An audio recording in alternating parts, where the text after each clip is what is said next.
नमस्कार, मैं हूं आपके साथ अनुराग मुस्कान और आप देख रहे हैं अपना पसंदीदा शो देशहित। वो 4 खबरें कौन सी रहने वाली हैं आज देशहित में, जो तमाम खबरों के बीच आपको देखना बहुत जरूरी है। यहां देखिए, सिलसिलेवार तरीके से हमेशा की तरह आज भी बताऊंगा आपको। आज से 29 दिनों तक यूपी में कट्टरपंथियों के लिए बुरा योग बन गया है, बुरा योग शुरू हो गया है। योगी की रुद्र पूजा कांवड़ियों के खिलाफ साजिश रचने वालों के लिए काल साबित होगी। फिर अब कांवड़ियों को धर्म वाले धोखे से बचाने के लिए संत फोर्स उतर आई है। कैसे उतरी है संत फोर्स, किस शपथ और संकल्प के साथ ये मैदान में है, ये भी बताऊंगा। फिर रात 8:27 पर आपको दिखाऊंगा कि क्या ढोंगी छांगुर के पास पाकिस्तानी जनरल मुनीर के 500 करोड़ थे। ये खबर जरूर देखिएगा। और उसके बाद जयपुर में भाईजान ने पहले मस्जिद के बहाने कब्जा किया और फिर अराजकता फैलाने की तैयारी की। ये 4 खबरें जरूर देखिएगा। और इसके अलावा भी जो खबरें हैं सिलसिलेवार तरीके से आपके सामने आती रहेंगी, बेहद जरूरी खबरें। लेकिन अब आप देखने जा रहे हैं देशहित की कवर स्टोरी। शिव भक्तों का इंतजार आज खत्म हो गया और आखिरकार सावन का पावन महीना शुरू हो गया। और इसी पवित्र महीने के साथ ही कांवड़ यात्रा भी शुरू हो गई। पहले दिन यूपी के कांवड़ रूट पर कैसे नजारा था, कितनी पुख्ता सुरक्षा व्यवस्था थी, इसकी ग्राउंड रिपोर्ट आपको दिखाने जा रहे हैं। साथ ही ये भी बताएंगे कि योगी की रुद्र पूजा कैसे कट्टरपंथियों का काल बन रही है। योगी आदित्यनाथ महादेव का रुद्राभिषेक कर रहे हैं। कट्टरपंथियों के खिलाफ योगी फोर्स का त्रिनेत्र खुल गया है। एक तरफ मुख्यमंत्री जब रुद्र पूजा में लीन थे, तब दूसरी ओर योगी फोर्स मुजफ्फरनगर से काशी तक कांवड़ यात्रा को कट्टरपंथी प्रूफ बनाने के लिए एक्टिव हो चुकी थी। सावन के पावन महीने की शुरुआत के साथ ही कांवड़ यात्रा का महापर्व भी शुरू हो गया है। सावन के पहले दिन योगी आदित्यनाथ ने गोरखपुर में रुद्रावतार की पूजा की। जल, दूध और फलों के रस से महादेव का रुद्राभिषेक किया। सीएम योगी ने भगवान शिव के लिए विशेष हवन भी किया। मुख्यमंत्री ने यूपी वालों की सुख समृद्धि की प्रार्थना की और कांवड़ यात्रियों की सुरक्षा का प्रण लिया। योगी के इसी संकल्प की सिद्धि के लिए योगी फोर्स ग्राउंड पर एक्टिव है। नफरतियों के खिलाफ पूरे स्टेट में तगड़ा ऑपरेशन चल रहा है। पवित्र यात्रा शुरू हो चुका है, कांवड़ लेकर कांवड़िया निकल रहे हैं, लेकिन इस बीच उत्तर प्रदेश में योगी फोर्स पूरे तरीके से एक्टिव मोड में है। तस्वीरें आपको दिखाना चाहूँगा, मुजफ्फरनगर की तस्वीरें हैं जहां पर योगी फोर्स पूरी तरीके से तैयार है। जितने भी आला अधिकारी हैं, सीनियर अधिकारी हैं, मौके पर मौजूद हैं, बॉर्डर पर यहां पर मौजूद हैं, हर उस शिविर तक पहुंच रहे हैं जहां पर कांवड़ियों के लिए सुविधाओं को रखा गया। इसके साथ साथ मॉनिटरिंग की जा रही है कि जितने भी सीसीटीवी कैमरे लगाए गए, लगभग 5500 के करीब सीसीटीवी कैमरे लगाए गए हैं, जो सेक्टर में बांटा गया, सुरक्षा कर्मियों को सेक्टर में बांटा गया है। अलग अलग सेक्टर में सुरक्षा कर्मी होंगे। आरआरएफ के जवानों को तैनात किया गया है। पीएससी की 6 कंपनियां यहां पर तैनात किया गया है। कांवड़ यात्रा के लिए पश्चिमी यूपी में सबसे संवेदनशील मुजफ्फरनगर में योगी फोर्स ने 2000 बदमाशों को चिन्हित किया है। 1200 बदमाशों को नोटिस थमाया है। 4000 जवानों को कांवड़ रूट पर तैनात किया गया है। 5500 कैमरों से हर गतिविधि पर नजर रखी जा रही है। 6 कंपनी पीएसी और 1 आरआरएफ की कंपनी तैनात की है, ताकि शिव भक्तों की आस्था में कोई खलल डालने की हिम्मत भूलकर भी ना जुटा सके। योगी के इंतजामों पर जनता को भी पूरा भरोसा है। परेशानी तो नहीं हो रही है? नहीं, अभी तक तो कोई दिक्कत नहीं। खाने पीने को लेकर लगातार विवाद हो रहा था, उस तरह की परेशानी तो रास्ते में हमें कोई नजर नहीं आई। हमारी 7 से 8 लोगों की टीम है। हम यहाँ से गाजियाबाद जा रहे हैं। गाजियाबाद जा रहे हैं? कब पहुंचेंगे गाजियाबाद? हम पहुंच जाएंगे 22 तारीख को। 23 तारीख को शिवरात्रि के दिन चल चढ़ाएंगे। हाँ, रास्ते में कोई दिक्कत परेशानी तो नहीं होती है? नहीं सर, कोई दिक्कत परेशानी तो नहीं है? पुलिस दिखती है आपको सर? पुलिस 1 मिनट बात किया जी, हमारे 1 मिनट बात किया पुलिस हमारे 1 मिनट पे। सनातनियों का योगी पर विश्वास मजबूत करने वाली ये तस्वीरें हैं, क्योंकि योगी फोर्स ग्राउंड जीरो पर उतरकर सुरक्षा व्यवस्था का जायजा ले रही है। मुजफ्फरनगर पुलिस के बड़े अधिकारी, डीआईजी, एसपी सब मैदान में उतर चुके हैं। हमने जो अपना सीसीटीवी का कवरेज है वो काफ़ी बढ़ा दिया है और उसमें ऑटोमेटिक नंबर प्लेट रिकग्निशन के कैमरे भी लगाए गए हैं। सहारनपुर के मेन जो सिटी कंट्रोल जो ICCC कंट्रोल है, वहाँ पर वीडियो एनालिटिक्स भी मौजूद हैं, जिससे ये पता चल सकता है कि यदि कहीं आग लग गई, कहीं पर भीड़ ज़्यादा हो रही है, कहीं पर कोई ऐसी अनजान वस्तु पड़ी है, तो उसका भी अलर्ट सीधे आ जा रहा है। इसके साथ साथ हमने जो IP बेस्ड कैमराज हैं, हमने अपनी फीड उत्तराखंड में दे रखी है, उत्तराखंड की फीड हमने ले रखी है, जिससे कंटिन्यूस समन्वय हमारा बना रहे। मुजफ्फरनगर और हरिद्वार बॉर्डर पर कांवड़ियों की सुविधा के लिए QR स्कैनर लगाया गया है, तो मोबाइल पुलिस टीम की तैनाती के साथ ही यूपी पुलिस का स्पेशल T3 कैमरे भी एक्टिवेट कर दिए गए हैं। इस वक्त की बड़ी खबर आपको बता दें, दिल्ली NCR में भूकंप के झटके महसूस किए गए हैं। 36 घंटे में दूसरी बार भूकंप के ये झटके आए हैं। हरियाणा के कुछ इलाकों में भी ये झटके महसूस किए गए हैं। 3.7 की तीव्रता इस भूकंप की बताई जा रही है। राहुल मिश्रा हमारे साथ इस वक्त हमारे संवाददाता फोन लाइन पर जुड़ रहे हैं। राहुल, इन भूकंप के झटकों के बाद किस तरीके की खबर आ रही है दिल्ली NCR से? देखिए, कहा जाए तो 36 घंटे के अंदर में ये दूसरी बार भूकंप के झटके यहाँ पर आए हैं और इसका फिर से एक बार देखा जाए तो हरियाणा यहाँ पर उसका केंद्र रहा और 10 किलोमीटर नीचे 10 किलोमीटर नीचे रहा है, जो धरती के नीचे 10 किलोमीटर उसका एपी सेंटर था। यहाँ पर ये कहा जाए कि लोगों में दहशत का माहौल जरूर रहा और लोग घरों से बाहर निकल करके घरों से बाहर आ गए और क्योंकि 36 घंटे के अंदर में जो पिछली बार जो 36 घंटे पहले झटका आया था तो दिल्ली में भी उसको जबरदस्त झटका। ठीक है राहुल, आप नजर बनाए रखिएगा, हम आपसे जरूरी हुआ तो अपडेट लेंगे। फिलहाल जानकारी के लिए बहुत बहुत शुक्रिया आपका। आगे बढ़ते हैं। मुजफ्फरनगर में योगी फोर्स की तैयारियों को आपने अभी जो हमने रिपोर्ट दिखाई उसमें देखा, लेकिन ये तो बस एक ट्रेलर है, क्योंकि योगी ने कांवड़ियों को सुरक्षित रखने के लिए ऐसा ही इंतजाम कांवड़ रूट में हर जगह किया है। मेरठ में तो कांवड़ यात्रा की सुरक्षा के लिए ड्रोन डिप्लॉय हो चुके हैं। हाई रेजोल्यूशन कैमरों से लैस ये ड्रोन क्राउड मैनेजमेंट और क्राउड डेंसिटी का पता करने में मददगार है। किसी भी पॉइंट से उड़ाए जाने वाले इस ड्रोन से संवेदनशील और अति संवेदनशील क्षेत्रों पर निगरानी की जा रही है। पुलिस के कप्तान खुद कांवड़ रूट की मॉनिटरिंग में जुट गए हैं। 23 ड्रोन जो है वो यहाँ पर लगाए गए हैं। इसके अलावा 3 विशेष कैथर ड्रोन्स भी कांवड़ मार्ग की निगरानी के लिए लगाए गए हैं। कैथर ड्रोन्स की अगर बात की जाए तो उनकी रेंज जो है वो बेहद ही अच्छी होगी। इसके अलावा GPS की कनेक्टिविटी जो है वो बेहतर होगी। 4K के अंदर ये जो रिकॉर्डिंग है वो पूरी बाकायदा रहेगी। इसके अलावा सुरक्षा के लिहाज से ड्रोन जो है वो कांवड़ मार्ग पर उतर गए हैं। 3 कैथर ड्रोन मेरठ पुलिस की ओर से यहाँ पर लगाए गए हैं, यानी सुरक्षा के पुख्ता इंतजाम जो है वो यहाँ पर किए गए हैं। देखिए, ड्रोन से निगरानी जो है वो मेरठ पुलिस ने अब यहाँ शुरू कर दी है। तमाम तरह की चीजें जो है वो जारी है, ड्रोन हो, सोशल मीडिया की मॉनिटरिंग हो, यानी तमाम चीजों पर अब मेरठ पुलिस का ध्यान है और कैथर ड्रोन्स के जरिए जो है अब कांवड़ मार्ग की निगरानी जो है वो यहाँ पर शुरू हो गई है। ऐसे ही इंतजाम लखनऊ में भी किए गए हैं। जब योगी आदित्यनाथ गोरखपुर मठ में भगवान शिव की आराधना कर रहे थे, तब शिव भक्तों के लिए उनकी राजधानी में सुरक्षा प्लान एक्टिव था। सिक्योरिटी टाइट रखने और निगरानी के लिए योगी फोर्स अलर्ट मोड में थी। संभल में भी कांवड़ यात्रा को लेकर पुलिस प्रशासन मुस्तैदी से काम कर रहा है। पीस कमेटी की बैठक कर लोगों को सीधा मैसेज दिया गया है। फिर भी कोई कट्टरपंथी हरकत करता है तो उसके खिलाफ एक्शन के लिए 3 सेक्टर में संभल को बांटकर कांवड़ सेफ्टी प्लान तैयार है। 14 सेक्टर मजिस्ट्रेट को कांवड़ रूट पर नियुक्त किया गया है। 350 अपराधियों को 1-1 लाख के मुचलके से पाबंद किया गया है। 1200 CCTV कैमरों से कांवड़ रूट पर निगरानी की जाएगी। 200 CCTV कैमरे तो सिर्फ संवेदनशील जगहों पर नजर रखेंगे। इतना ही नहीं, होटल और ढाबे पर भी नजर रखी जा रही है। बाकायदा ऐप बनाई गई है शिकायत के लिए। मेन रास्ते हैं उसमें जो एक्स्ट्रा मजिस्ट्रेट्स की ड्यूटी लगानी है। 3 मेन रास्ते हैं हमारे, उसमें एक्स्ट्रा मजिस्ट्रेट्स की ड्यूटी लगाई है। कुल 7 थाने तहसील के अंदर आते हैं, उसमें 14 मजिस्ट्रेट्स की ड्यूटी लगी है, तो उनके द्वारा सतत इसकी निगरानी रखी जाएगी। इसके अतिरिक्त जो बेसिक और सुविधाएं हैं जैसे कि पानी की, बिजली की, लाइट्स की, ये सब हमने उपलब्ध करा दी हैं और सभी जगहों पे CCTV कैमरे के माध्यम से निगरानी रखी जाएगी। अभी जत्थेदारों की जो मूवमेंट को हम सेफ्टी इंश्योर करना चाहते हैं, उसके लिए हम लाइव लोकेशन शेयरिंग इस बार यूज़ कर रहे हैं और उसके लिए सुनिश्चित करेंगे जिससे हम मॉनिटरिंग कर पाएँ, उनको सेफली पैसेज दे पाएँ। खाने पीने और सफाई से लेकर सुरक्षा तक कांवड़ियों को योगी राज में फिक्र करने की जरूरत नहीं। सनातनी शिव आराधना करें और योगी फोर्स उन पर विघ्न नहीं आने देगी। जो कट्टरपंथी नापाक साजिश करेगा उसका पक्का इलाज होगा। लखनऊ से प्रीति श्रीवास्तव और मुजफ्फरनगर से राजू राज के साथ ब्यूरो रिपोर्ट, जी मीडिया। सावन की शुरुआत के साथ ही कांवड़ रूट पर संतों ने सघन चेकिंग शुरू कर दी है।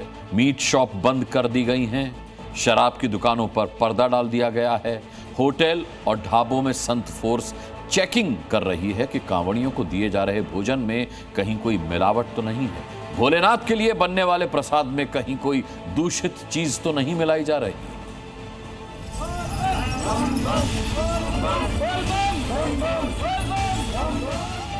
भोले के भक्त कावड़ में गंगा जल लेकर शिवालयों में अभिषेक के लिए निकल चुके हैं। इस दौरान कावड़िए होटल, ढाबों और दुकानों से खाने पीने का सामान खरीदते हैं और यही उनकी आस्था के साथ खिलवाड़ की साजिश होती है। इसी साजिश को नाकाम करने के लिए संत समाज सड़क पर उतर चुका है। लखनऊ से लेकर हरिद्वार तक संत समाज खुद खाने पीने का सामान दूषित तो नहीं है, कहीं प्रसाद में मिलावट तो नहीं है, इसकी चेकिंग करने में जुटा है। असल में जब से इस बात का बवाल बढ़ा कि कांवड़ यात्रा के दौरान ढाबों में खाना अक्सर दूषित मिलता है, प्रसाद अक्सर मिलावटी मिलता है, प्रशासन के साथ साथ संत समाज भी एक्टिव हो गया। आज सबसे पहले आपको लखनऊ के बुद्धेश्वर मंदिर प्रशासन की कांवड़ फोर्स का चेकिंग अभियान दिखाते हैं।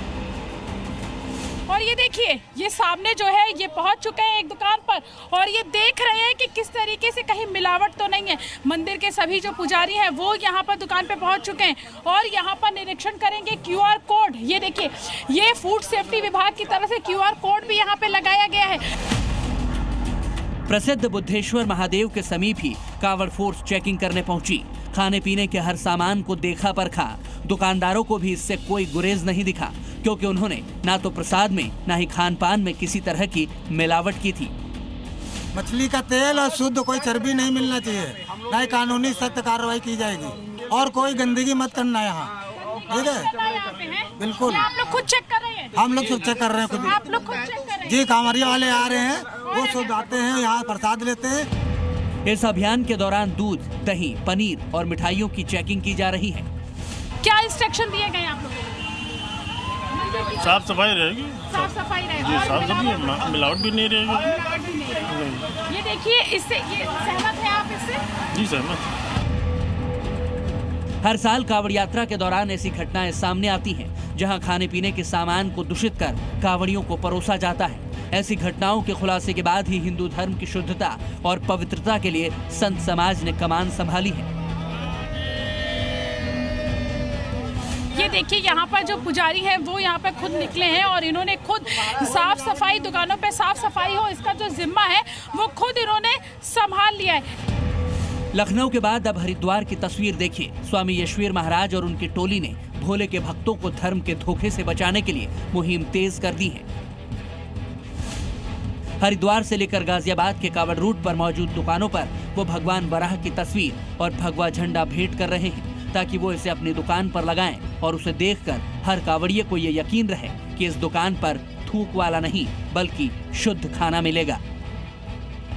यहाँ पर 90% ऐसे लोग हैं जो कावड़ को मानते ही नहीं, कावड़ में आस्था नहीं, सनातन धर्म में आस्था नहीं, हिंदुओं के विरोधी और बल्कि इस भारत राष्ट्र के भी विरोधी हैं। स्वामी यशवीर महाराज का मानना है कि जैसे भगवान वराह ने पृथ्वी को असुरों से बचाया था, वैसे ही उनका चित्र जिहादी मानसिकता वाली साजिश से सनातनियों की रक्षा करेगा। हमने सभी से कहा है कि जहाँ से भी आप लोग खान पान की चीज हो या कावड़ खरीदे तो वहीं से खरीदे जहाँ हमारे सनातन धर्म के लोग हैं। संत समाज ही नहीं, यूपी में सीएम योगी का क्लियर मैसेज है कि कावड़ रूट पर ना शराब बिकेगी और ना ही नॉनवेज दुकानें खुलेंगी। योगी के सिपाही भी ग्राउंड पर हैं और अपने अपने इलाकों में नॉनवेज की दुकान पर रेड कर रहे हैं। ये तस्वीरें यूपी के गाजियाबाद की है, जहां बीजेपी विधायक नंद किशोर गुर्जर कावड़ पथ के पास बने मीट की दुकानों को बंद कराने पहुंच गए।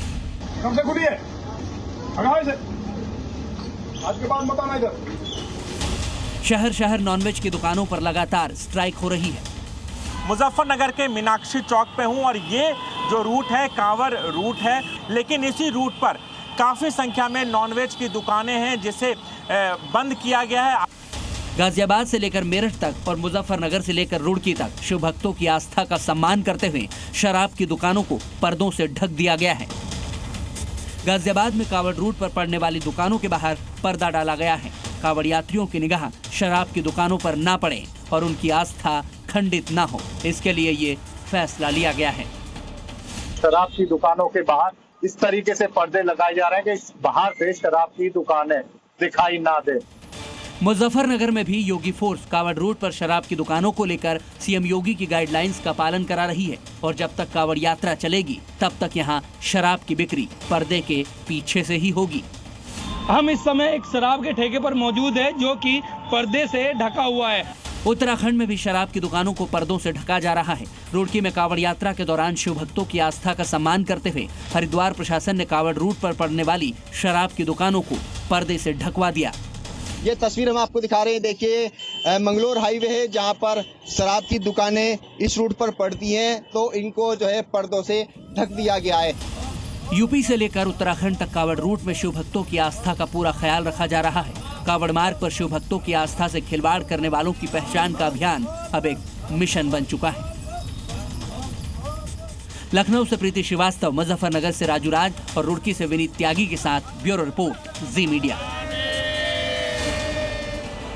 कांवड़ियों की सुरक्षा योगी के लिए पहली प्राथमिकता है, इसीलिए तो जमीन से लेकर आसमान तक जो इंतजाम है उसका तोड़ कट्टर गैंग के पास नहीं है। लेकिन कोई भी बमबाज अगर शिव भक्तों के खिलाफ साजिश करता है, मुजफ्फरनगर में योगी का बम स्क्वाड भी ग्राउंड पर उतर चुका है। मुजफ्फरनगर में लगातार सुरक्षा का जायजा लिया और इसी के तहत आप देख सकते हैं कि मुजफ्फरनगर शिव चौराहे पर जो सुरक्षा एजेंसियां हैं वो यहाँ पर अपना काम कर रही है। ये जो आप उपकरण देख रहे हैं, इस उपकरण का जो मेन काम होता है कि अगर किसी भी आईईडी का निर्माण होता है तो उसमें इलेक्ट्रॉनिक डिवाइस का इस्तेमाल करता है, उसे सर्च किया जाता है और इसे कहते हैं NLJD डिवाइस, और इस डिवाइस के जरिए काम करता है। सपोज आप देखिए मेरे पास ये मोबाइल फ़ोन है, एक इलेक्ट्रॉनिक गैजेट है, अगर इस गैजेट को हम यहाँ पर रखते हैं तो यहाँ पर ये ब्लिंक करेगा। और ये देखिए ये जो आप जो लाइन देख रहे हैं, सैफरन लाइन, भगवा कलर का जो लाइन है, आप कह सकते हैं कि ये यहाँ पर डिटेक्ट करता है और इसी के जरिए ये सर्च करते हैं। हमारे साथ अधिकारी हैं जो इस उपकरण को लेकर हैं। सर, आप अपना नाम बताएं और बताएं कि ये जो उपकरण है इसका नाम क्या है और ये काम कैसे करता है। ये BDS टीम मुरादाबाद है, बॉम्ब डिस्पोजल स्क्वाड, और ये जो हमारे उच्च अधिकारियों द्वारा महिला के मद्देनजर रखते हुए ये टीम हमारी सुरक्षा के दृष्टिकोण ये लगाई गई है। ये जो हमारे पास में कई प्रकार के उपकरण हैं, जो कि ये हमारे पास में एक अच्छा उपकरण है कि जो दिखाएगा, इसका नाम है NLJD, non liner junction detector. अच्छा। जो कि कोई भी आईडी, कोई भी कंपाउंड अगर बनता है तो वो एक्सप्लोसिव या जंक्शन द्वारा बनाया जाता है, इलेक्ट्रॉनिक उपकरण जो बनता है तो ये उसको डिटेक्ट करता है। यानी कोई भी अगर आप मार्ग में अगर आप सर्च ऑपरेशन करते हैं कि कोई भी इलेक्ट्रॉनिक डिवाइस होगा उसे ये सर्च करेगा। बिल्कुल। तो कितना फायदेमंद होता है आप लोग को भीड़ को देखने के लिए और भीड़ को सर्च करने के लिए, कोई सस्पिशियस नहीं हो, कई सस्पिशियस चीज नहीं हो, उसमें कितना फायदेमंद होता है? देखो, जो भी उपकरण अगर हमें रास्ते में बताया या पॉइंट बताया जाता है कि इतना एरिया हमको सर्च करना है, या कोई VVIP वगैरह आते हैं तो या मेला है उसको देखते हुए, तो ये उपकरण हमारा ऐसा है कि अगर कहीं हमें बता दिया गया कि यहाँ पे कोई हमें संशय है कि यहाँ कोई रखा हुआ है कोई। उत्तराखंड में कलधामी सरकार ने ऐलान किया कि धर्म की आड़ में धंधा करने वाले फर्जी बाबाओं को अब बख्शा नहीं जाएगा। ऑपरेशन कालनेमी शुरू हो चुका है और आज 4 ढोंगी साधुओं को उत्तराखंड पुलिस ने दबोच भी लिया।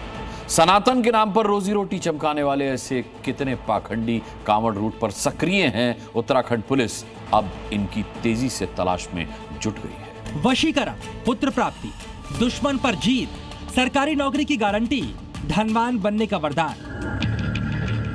दिन, महीने, सालों में नहीं, एकदम फटाफट। इधर आपने पैसे थमाए, उधर आपकी सारी दुख तकलीफें फोर हो गई। सनातन को दूषित करते इन छद्म वेशधारियों, भगवाधारियों की अब खैर नहीं। उत्तराखंड में शुरू हो चुका है पाखंडियों के खिलाफ operation Kalanemi. Kalanemi number 1, Kalanemi number 2, Kalanemi number 3, Kalanemi number 4। Uttarakhand police ने साधु के नाम पर समाज के साथ ठगी करने वाले, सनातन के साथ छल करने वालों का इलाज शुरू कर दिया है। राजधानी में इसलिए विभिन्न टीमों को बनाकर ऐसे गोपनीय स्थानों पर जहां इस तरह के बाबा, ढोंगी बाबा जो बन के लोगों को ठगते हैं या रुकते हैं, उन जगहों पर टीमों ने सर्च ऑपरेशन किया था। और इसमें सबसे बड़ी ब्रेक थ्रू अभी जो मिली है पुलिस को, इसमें थाना सहसपुर क्षेत्र से मिली है, जहां पर एक बांग्लादेशी जो छदम वेश में जो यहाँ पर बाबा बन के रह रहा था, जिसका नाम पूरी अभी एजेंसी से इंट्रोगेशन, ज्वाइंट इंट्रोगेशन में पता चला है कि रकम इसका नाम है। तिलक, त्रिशूल, कमंडल, जटा, भगवा वस्त्र, फिर भी गारंटी नहीं कि साधु हैं, संत हैं। हरिद्वार से आया है या फिर प्रयागराज से, काशी में धुनी रमाता है या ऋषिकेश में, बस भगवाधारी है और काम ईश्वर की आराधना नहीं बल्कि लोगों को चूना लगाना है। काल नेमी का नाम सुना है? काल नेमी सुना है? कुछ पढ़ा है क्या काल नेमी के बारे में? नहीं हो टाइप के लोगों को पकड़ लो, यहाँ पर बैठ के टेंट पर लगा लिया। टेंट किसने लगा? कहाँ से आए? और से क्या करते हैं? अपनी पार्टी बना रहे हैं। देखो भाई, भगवा वस्त्र की आड़ में हजारों छद्म भेषधारी घूम रहे हैं। देश के किसी भी कोने में आपको साधु दिख जाएंगे। इनमें कई ऐसे हैं जिनके लिए सनातन आस्था नहीं, सनातन रोजगार है। भगवा उसका जरिया है और धर्म उनके लिए धंधा है। इसलिए कल उत्तराखंड के मुख्यमंत्री पुष्कर सिंह धामी ने ऐलान किया कि जिस तरह असुर कालनेमी ने साधु का वेश धरकर लोगों को भ्रमित किया था, उसी तरह आज भी कई कालनेमी समाज में एक्टिव हैं। ऐसे पाखंडी तत्वों के खिलाफ कठोर कार्रवाई की जाएगी। सीएम धामी के बाद पुलिस कालनेमियों के खिलाफ एक्शन में है। उत्तराखंड सरकार के इस निर्णय का संत समाज स्वागत कर रहा है।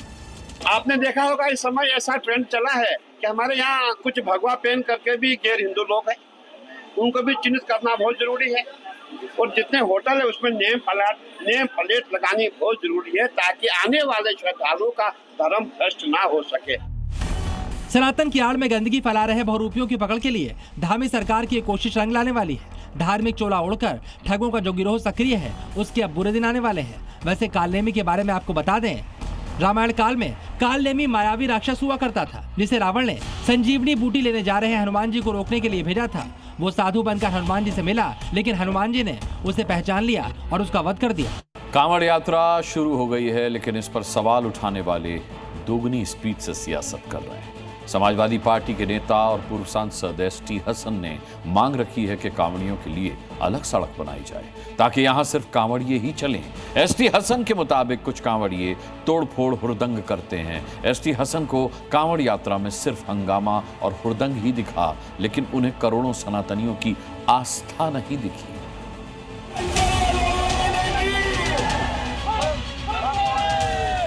ये सम्मानित लोग हैं। हमारी सरकार से ये डिमांड है, जो अखिलेश जी ने भी करी है, कि इनके लिए अलग सड़क बनाई जाए।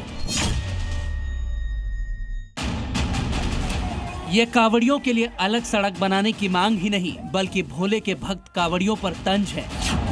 पूर्व सांसद एसटी हसन को लगता है कि सावन महीने में शिव आराधना के नाम पर कांवड़िए शिव भक्ति कम और हुड़दंग ज्यादा करते हैं। इसीलिए अखिलेश के नेता चाहते हैं कि कांवड़ियों के लिए अलग रास्ता बना दिया जाए।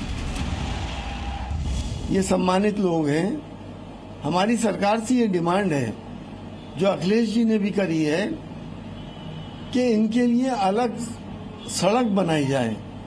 उस सड़क के ऊपर कोई और ना चले सिवाय कांवड़ वालों के, और जहां जरूरत हो सड़क को एलिवेट कर दिया जाए।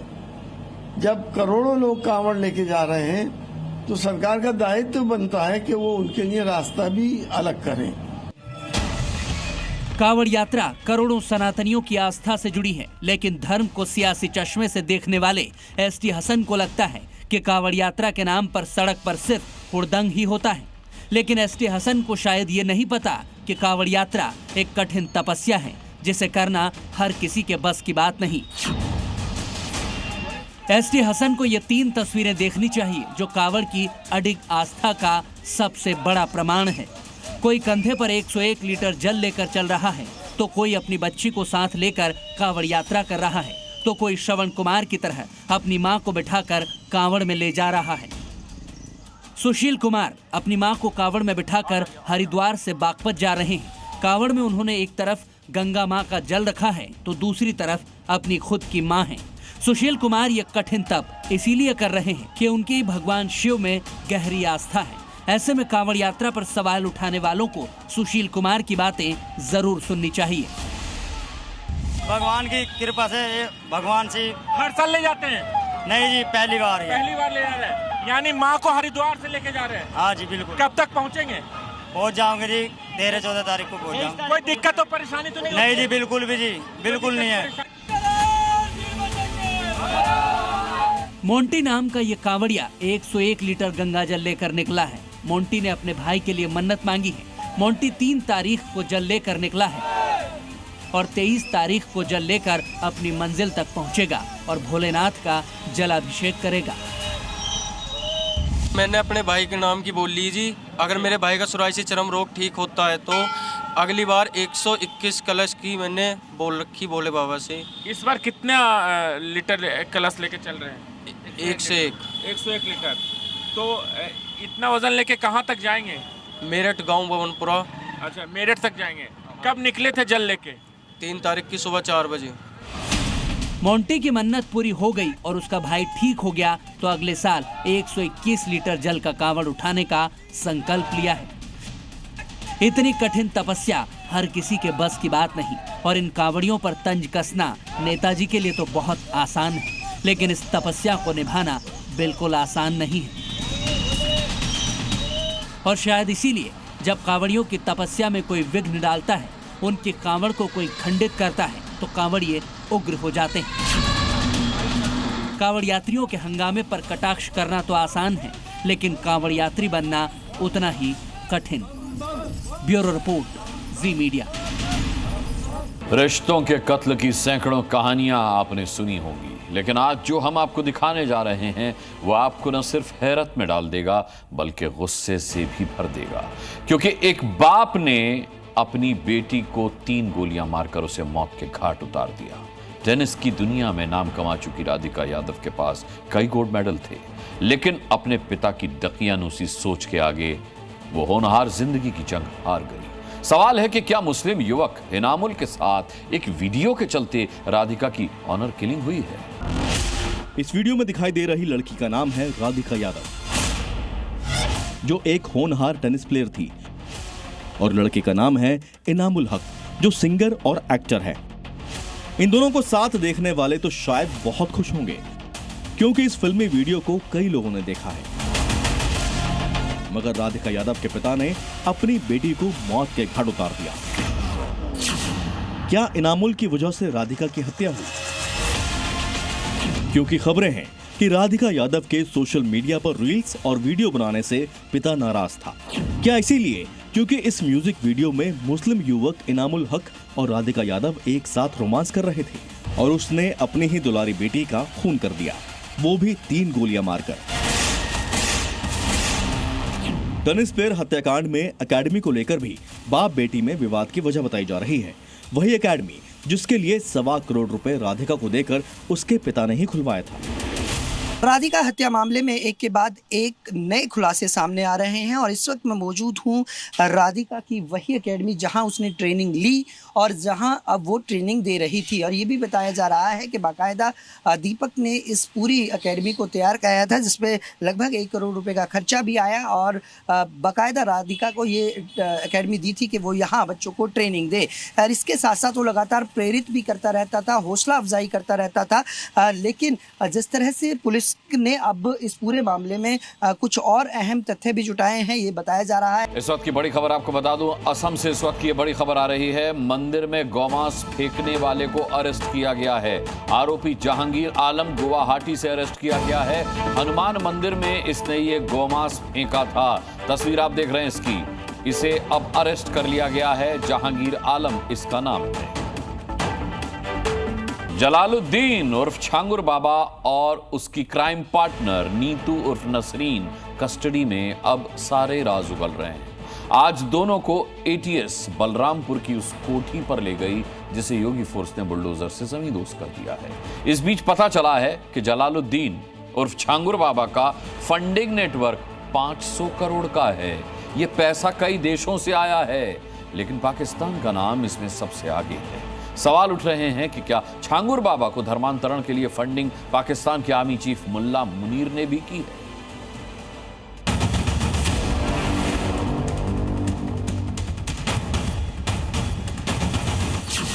यूपी में छांगुर बाबा उर्फ जलालुद्दीन के धर्मांतरण वाला हेडक्वार्टर तो योगी फोर्स ने मिट्टी में मिला दिया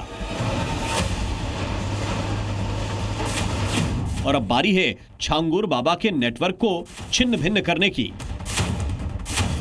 छांगुर बाबा का मजहबी मकड़जाल वाला धर्मांतरण का इंटरनेशनल रैकेट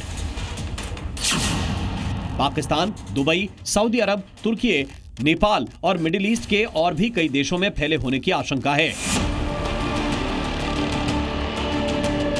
छांगुर बाबा के फंडिंग वाले नेटवर्क का पन्ना पलटने से पहले आपको बता दें कि एटीएस की टीम आज छांगुर को लेकर उतरौला के मधुपुर गांव पहुंची, जहां उसकी क्राइम पार्टनर नीतू ने आलीशान कोठी बनवाई थी, मगर योगी फोर्स ने उस पर बुलडोजर चला दिया।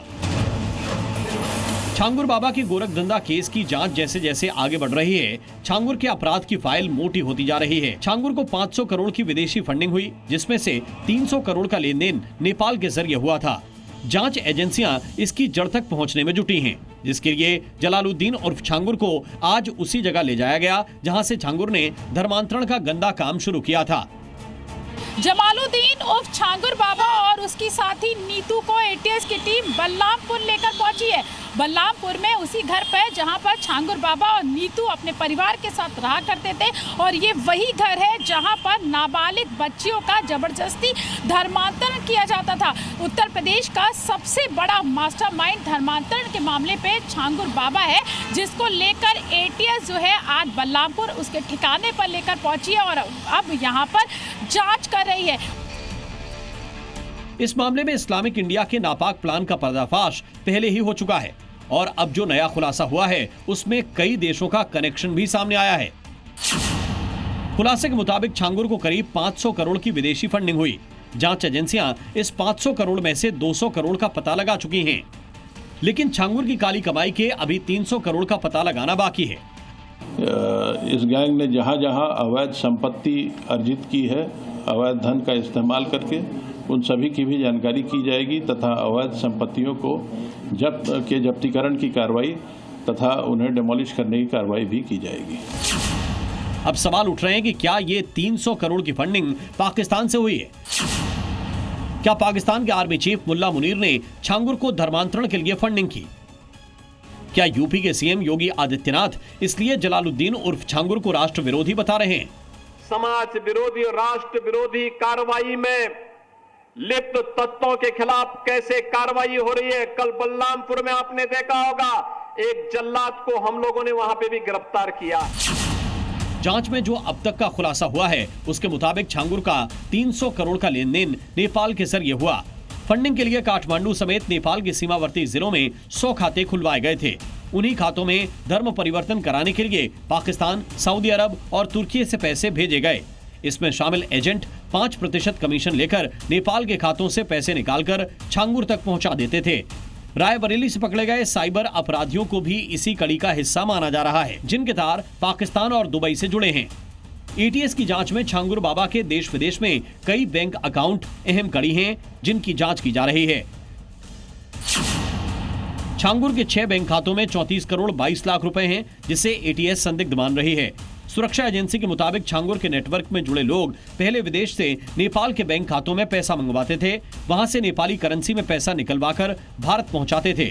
इसमें कैश डिपॉजिट मशीन की भी मदद ली जाती थी और फिर ये नेपाली करेंसी बॉर्डर से सटे यूपी के बहराइच, सिद्धार्थनगर, लखीमपुर खीरी, महाराजगंज और बलरामपुर में बैठे छांगुर के गुर्गे मनी एक्सचेंजर के जरिए इंडियन करेंसी में बदलवा लेते थे। जांच में छांगुर बाबा के 500 करोड़ की विदेशी फंडिंग का खुलासा हुआ है, जिसमें से 200 करोड़ की पुष्टि हो गई है, लेकिन 300 करोड़ जो कि नेपाल के रास्ते से आए हैं उसका विवरण जांच एजेंसी को नहीं मिल पाया है। पाकिस्तान, दुबई और सऊदी से नेपाल में 100 बैंक खातों में अलग अलग पैसे भेजे गए, जो कि 5% कमीशन लेकर एजेंट छांगुर बाबा तक पहुंचाए हैं। एटीएस जलालुद्दीन उर्फ छांगुर और नीतू उर्फ नसरीन दोनों को आमने सामने बैठाकर पूछताछ कर रही है। धर्म की ये दोनों धंधेबाज अब राज उगल रहे हैं। जलालुद्दीन उर्फ छांगुर के हेडक्वार्टर गिराने पर जो विलाप कर रहे थे, उनके लिए यूपी पुलिस ने क्लियर कर दिया है कि फंडिंग का छांगुर वाला पैसा धर्मांतरण के लिए ही था, न कि समाज सेवा के लिए। बलरामपुर से प्रीति श्रीवास्तव के साथ तुषार श्रीवास्तव की रिपोर्ट, जी मीडिया। जयपुर के हवा महल इलाके में कल एक मस्जिद अवैध निर्माण की वजह से सील कर दी गई थी, लेकिन भाईजान ने आज न सिर्फ नियम तोड़ा बल्कि मस्जिद पर लगा सील भी तोड़ दिया, और वो भी बिना किसी सरकारी आदेश के। जिस तरह से मस्जिद का ताला खोला गया है, उससे लगता है कि वो खुद को कायदे कानून से ऊपर समझते हैं। लोग पूछ रहे हैं कि क्या जयपुर नगर निगम अब अवैध निर्माण की सील तोड़ने वाले पर बुलडोजर से प्रहार करेगा।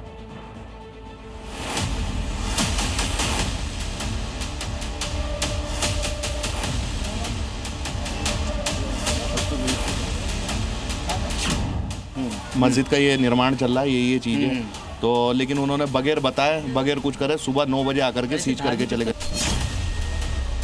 ये भाईजान इसलिए परेशान हैं क्योंकि इनकी मस्जिद पर बड़ा सा ताला लगा दिया गया था। अगर नियम कायदे मानते तो ये बाकायदा इजाजत लेकर सीना ठोक के मस्जिद में निर्माण करवाते, लेकिन ऐसा नहीं किया। इसीलिए मस्जिद के अवैध हिस्से को सील कर दिया गया। पर भाईजान को मस्जिद पर ताला पसंद नहीं आया। इतने बेसब्र हो गए कि मनमानी करते हुए नगर निगम की सील ही हटा दी। 2 तस्वीरों में आपको समझ में आ जाएगा कि कैसे भाईजान ने नियमों की धज्जियां उड़ाई। पहले तो मस्जिद में बिना इजाजत निर्माण करवाया जा रहा था, इसलिए नगर निगम ने उस हिस्से को सील कर दिया। इसके बाद तो कुछ लोगों ने कानून तोड़ते हुए प्रशासन द्वारा लगाई गई मस्जिद की सील ही तोड़ दी। कल नगर निगम के अधिकारी यहाँ पहुंचे थे, उन्होंने इस बिल्डिंग को सीज किया। हालांकि अभी तक नगर निगम ने यहाँ खुद अधिकृत रूप से सील नहीं खोली है, लेकिन अभी यहाँ सील खुली हुई है और ये बताए जा रहे हैं कि कुछ बच्चे या रात को किसी ने सील को हटा दिया है। जयपुर में गुरुवार को नगर निगम की विजिलेंस टीम ने इस मस्जिद को सील इसलिए किया था क्योंकि तब ये परमिशन वाला कागज नहीं दिखा सके थे। जब मस्जिद पर ताला लग गया तो भाईजान वक्फ वाला खेल खेलने लगे। दावा करने लगे कि वक्फ की जमीन पर है और मस्जिद बनाने के लिए किसी तरह की इजाजत नहीं चाहिए। नहीं, मस्जिद में तो कहीं की परमिशन, मस्जिद के भी आज तक परमिशन ले ली, लेकिन इन लोगों ने, जैसे मुझे जानकारी मिली है, इन्होंने वक्फ बोर्ड के अंदर इसको सिलेंडर कर दिया। वक्फ बोर्ड की तरफ से इनको मस्जिद बनाने की इजाजत दे दी गई। अब हमारे एक सिस्टम, वक्फ बोर्ड ने इसको इजाजत दे दी है मस्जिद बना सकते हो आप। अच्छा, वो एक अलग चीज़ है कि भाई उनको ऐसा लगे भाई निगम से परमिशन लो या जेडी से परमिशन लो, लेकिन वक्फ बोर्ड की तरफ से इनको हरी झंडी में लगी थी और 2 साल दिन नमाज वगैरह। वक्फ बोर्ड की हरी झंडी मिलने के बाद परमिशन की जरूरत नहीं होती है ऐसा? नहीं, ऐसा तो कोई मुझे जानकारी मिली, लेकिन निर्माण तो आप जानते हो 80% बिना परमिशन के निर्माण हो रहे हैं, तो ये तो भगवान का और अल्लाह का दर है। तो भाईजान के इसी अल्पज्ञान के शिकार यहाँ के स्थानीय लोग भी थे। उन्होंने इसलिए सील को तोड़ दिया। उन्हें तो नोटिस भी नहीं दिखा। जो नगर निगम ने कार्रवाई से पहले भेजे थे वो आरोप लगा रहे हैं कि सिर्फ और सिर्फ मुस्लिमों को परेशान करने के लिए ऐसा किया गया है। निगम से क्या है, इसकी परमिशन की हमारी वो चल रही है, इसकी इतनी जल्दी मिलती नहीं है। अच्छा, तो निर्माण चल रहा था। जी हाँ, जी हाँ। तो अब आपको नगर निगम के जो अधिकारी हैं, मुलाजिम है, वो क्या कह रहे हैं? वो उन्होंने अभी तक कोई हमें रेस्पॉन्स नहीं दिया है। 3 महीने हो गए। 3 महीने। 3 महीने। तो ये पहले नोटिस दिया गया था क्या इसका? नहीं, पहले नोटिस नहीं दिया। इससे पहले 2 नोटिस दिए थे उन्होंने, मगर वो उसमें भी देख लिया था, सारी कार्रवाई हो गई थी, मगर फिर इन्होंने 3बारा नोटिस दे दिया। ये चक्कर रहा। तो ये चक्कर रहा। तो अब आपकी नगर निगम वाले अधिकारियों से क्या बातचीत हुई है? वो नगर निगम वालों से तो यही हुई है कि उन्होंने गलत फहमी दी उनकी कि ये न मकान बन रहा है। तो ये क्या सील कर गए थे कि इसको सील कर गए? मस्जिद के अवैध निर्माण की सील का टूट जाना और नगर निगम को इसकी भनक तक न लगना, ये सीलिंग जैसी प्रक्रिया पर गंभीर सवाल उठाता है। नगर निगम के अफसरों का साफ साफ कहना है कि ये काम बिना उन्हें खबर दिए ही किया गया है। मस्जिद है क्या, हम तो सिर्फ उस कंस्ट्रक्शन के हिसाब से वो करने गए थे। उन्हें निर्माण था, हमने निर्माण देख के जो है सीजर कार्रवाई की है। क्या क्या उन्होंने परमिशन नहीं ली थी सर? हाँ, परमिशन नहीं है। अच्छा, तो क्या उनके आपके जो अवैध निर्माण की कैटेगरी है, क्या थी उसमें? बिना परमिशन के निर्माण कार्य हो रहा था, इसीलिए कार्य की गई थी। जिस इलाके में यह मस्जिद है वो इलाका मुस्लिम बाहुल्य है। हवा महल इलाके में पहले भी नगर निगम खुले में मीट बेचने वाले दुकान पर कार्रवाई कर चुका है, पर मुस्लिमों को लगता है कि उनकी मस्जिद को मजहबी साजिश के तहत निशाना बनाया गया है, लेकिन ये बताने के लिए कोई तैयार नहीं है कि किसने सील तोड़कर नियम तोड़े हैं। दीपक गोयल, जी मीडिया, जयपुर। उत्तर प्रदेश में योगी सरकार ने कांवड़ रूट पर मौजूद नॉनवेज की दुकानों को बंद करने का आदेश दिया और उस आदेश का 100% पालन हो रहा है। अब दिल्ली में भी भाईजान को अपनी मीट शॉप पर ऐसे ही लॉकडाउन लगाना होगा। सावन के पहले दिन दिल्ली के अलग अलग इलाकों में मुस्लिमों ने मीट की शॉप बंद रखी। मीट शॉप की चेकिंग पुलिस ने की और पुलिस की ओर से नहीं हुई, लेकिन नेता फोर्स ने मैदान में उतरकर जरूर नॉनवेज की दुकानों की तालाबंदी देखी।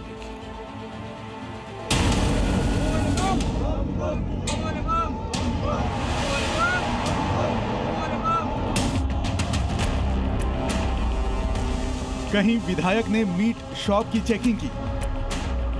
जहाँ से कांवड़ियाँ निकलेंगे, यहाँ से यात्रा निकलेगी, वहाँ पर ये मीट की ये दुकानों को बंद किया जाए। कहीं पार्षद ने मीट शॉप की चेकिंग की।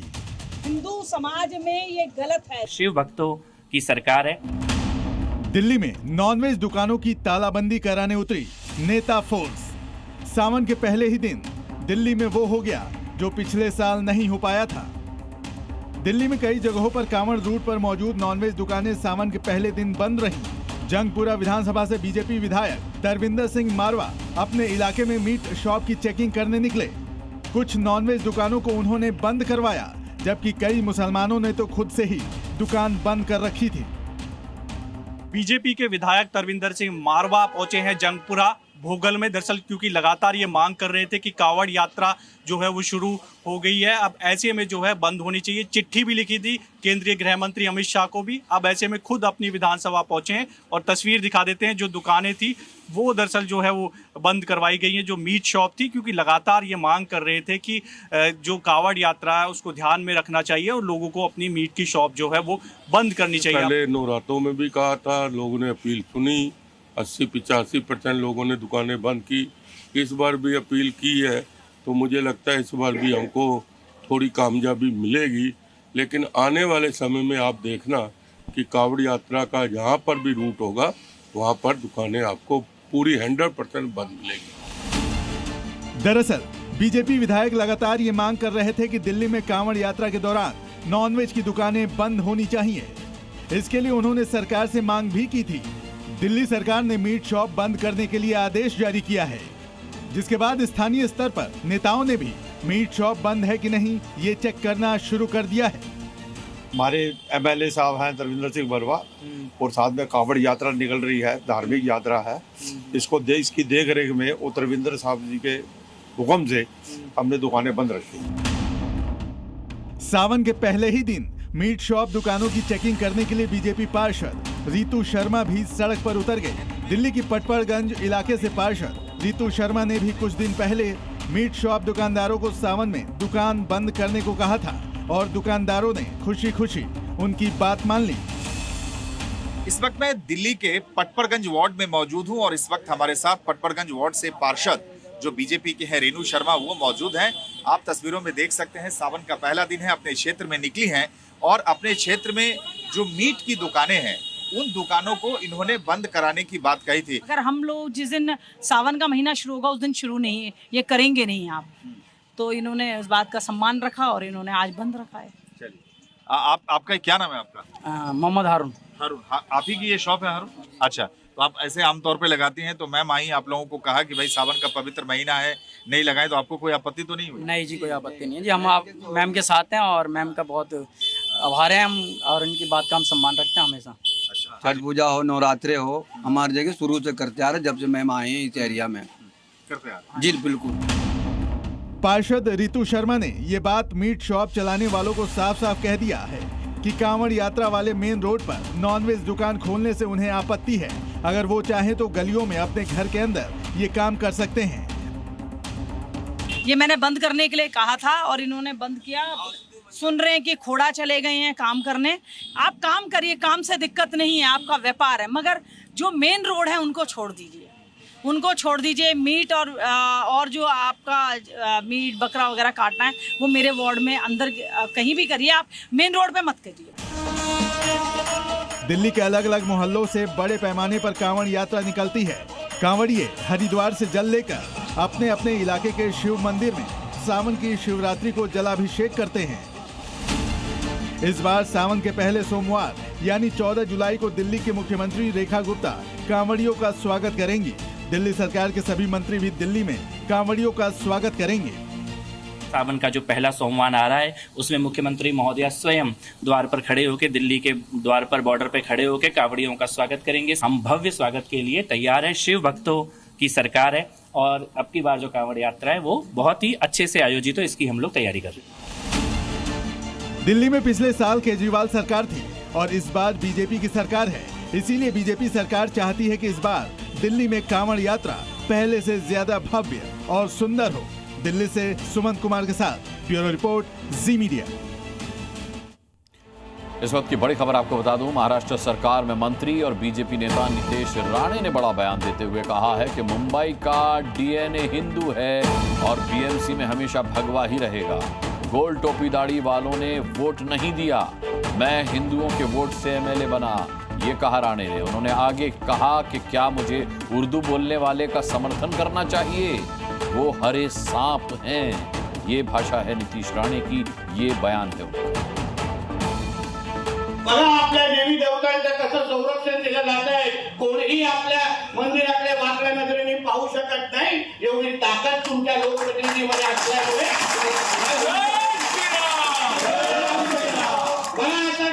आपल्या संजय भाईंनी कसं सांगितलं, सरकार तुमचं आहे, हिंदू समाजाने निवडून आणलंय, आपल्या गणेश चतुर्थीला दिलं नाही चांगला दर्जा, आपलं सरकार आहे म्हणून आपल्या देवी देवतांची सुरक्षा केली जाते।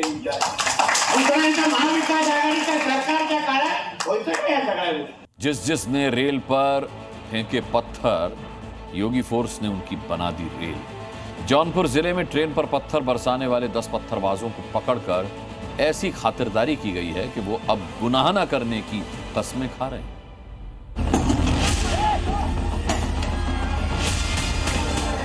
1, 2, 3, 4, 5, 6, 7, 8, 9 और 10। ये 10 के 10 पत्थरबाज हैं। इन्होंने रेल को निशाना बनाया था, इसलिए योगी फोर्स ने इन पत्थरबाजों की ही रेल बना दी।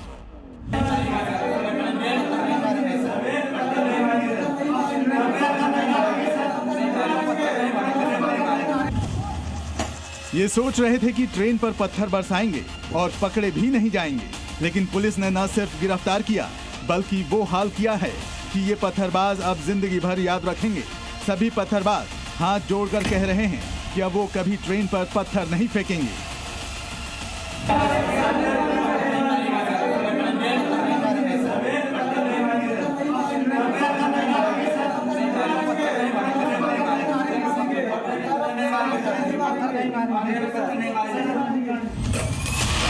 अब जरा इनके गुनाह का वीडियो भी देख लीजिए। बुधवार को जब रायबरेली इंटरसिटी एक्सप्रेस जौनपुर से गुजर रही थी तो इन पत्थरबाजों ने चेन पुलिंग करके ट्रेन को रोक दिया और फिर पथराव शुरू कर दिया। इस घटना से यात्रियों में अफरा तफरी मच गई। पथराव में ट्रेन के शीशे भी टूट गए। उस वक्त तो ये सारे बदमाश भाग गए थे, लेकिन उनका ये वीडियो वायरल हो गया, जिसके बाद पुलिस ने इन सभी की पहचान करके गिरफ्तार कर लिया।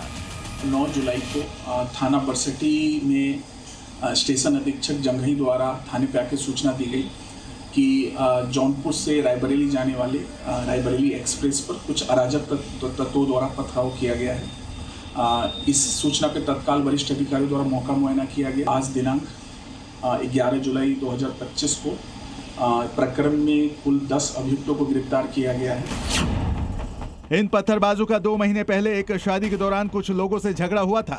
पत्थरबाजों को खबर मिली थी कि जिससे झगड़ा हुआ है वो ट्रेन से सफर कर रहा है, इसलिए पहले उन्होंने ट्रेन रोकी, फिर ट्रेन में घुस गए और चेकिंग शुरू कर दी।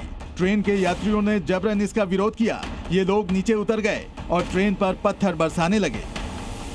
पूछताछ की गई अभियुक्तन से, तो उसके द्वारा बताया गया कि इसमें एक चंदन नामक व्यक्ति था, जिसके साथ रोहित व कुछ अन्य व्यक्तियों के साथ बारात में मारपीट की घटना हुई थी। इसी क्रम में रोहित को ये जानकारी मिली थी कि चंदन उस ट्रेन से रायबरेली जा रहा है। तब फिर उसने अपने साथियों द्वारा ट्रेन को ढूंढने, उसे सर्च करने का प्रयास किया। जब वहाँ के कुछ यात्रियों द्वारा इसका विरोध किया गया तो उन्होंने मिलकर ट्रेन पे पत्थरबाजी की। सारे आरोपी अब भले ही ट्रेन पर पत्थर नहीं मारने की कसमें खा रहे हैं, लेकिन इसका कोई फायदा नहीं होने वाला है, क्योंकि इन्होंने न सिर्फ यात्रियों की जान से खिलवाड़ किया है बल्कि सरकारी संपत्ति को नुकसान पहुंचाया है। सरकारी संपत्ति को निशाना बनाना कितना बड़ा अपराध है, अब ये इस जन्म में तो नहीं भूल पाएंगे। ब्यूरो रिपोर्ट, जी मीडिया। देहरादून से इस वक्त की बड़ी खबर आ रही है, आपको बता दें 125 किलो डायनामाइट के साथ 3 को अरेस्ट किया गया है। 3 लोग अरेस्ट किए गए हैं। इनके पास से 125 किलो डायनामाइट मिला है। कई एंगल से पुलिस इनसे अब पूछताछ कर रही है। आपको बता दें कि ये तीनों बदमाश हिमाचल के रहने वाले हैं।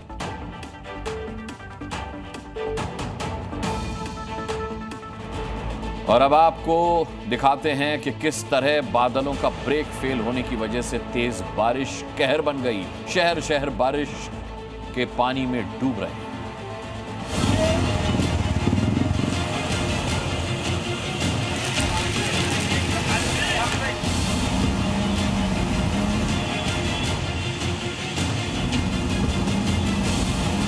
सबसे बड़ी बात है कि यहाँ की शिविर खुली रहती है। मेरी गाड़ी जो गाड़ी थी शिविर के अंदर चली गई थी। मैं बड़ी मुश्किल से निकलवाया गाड़ी को।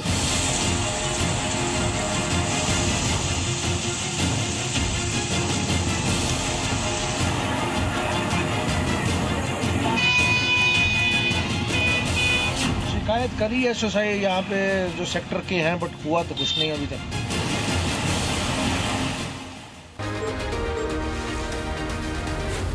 Z News.